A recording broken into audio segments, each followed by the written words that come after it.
Kid's been on the bubble a while now. It's a long time coming. What is? I used to be a beat cop a long time ago. Now I get called out on domestic disputes all the time, hundreds probably over the years.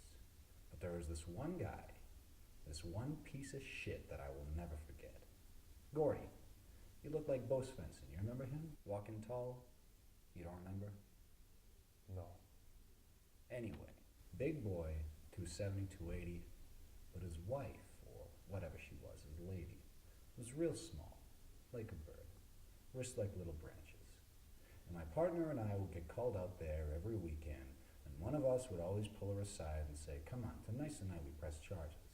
And this wasn't one of those deep down he really loves me setups. We got a lot of those, but not this one. This girl was scared. She wasn't going to cross him, no way, no how.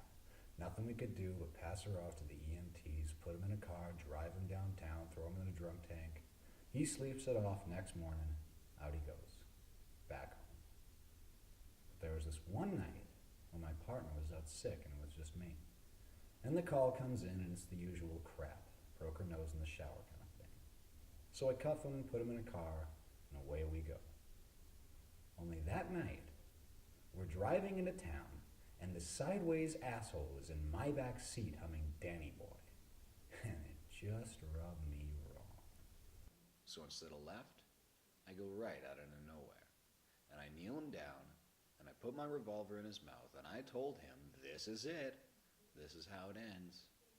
And he's crying, going to the bathroom all over himself, swearing to God he's going to leave her alone, screaming as much as you can with a gun in your mouth.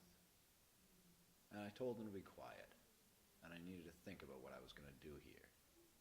And of course he got quiet, goes still, then real quiet, like a dog waiting for dinner scraps. And we just stood there for a little while, me acting like I'm thinking things over, and Prince Charming kneeling in the dirt with shit in his pants. And after a few minutes, I take the gun out of his mouth, and I say, "So help me, if you ever touch her again, I will such and such and such and such and blah, blah, blah, blah, blah."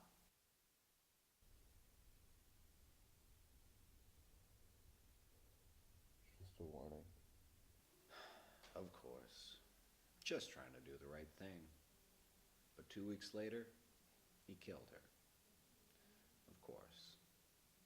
Caved her head in with the base of a Waring blender. We got there was so much blood you could taste the metal. Moral of the story is, I chose a half measure when I should have gone all the way.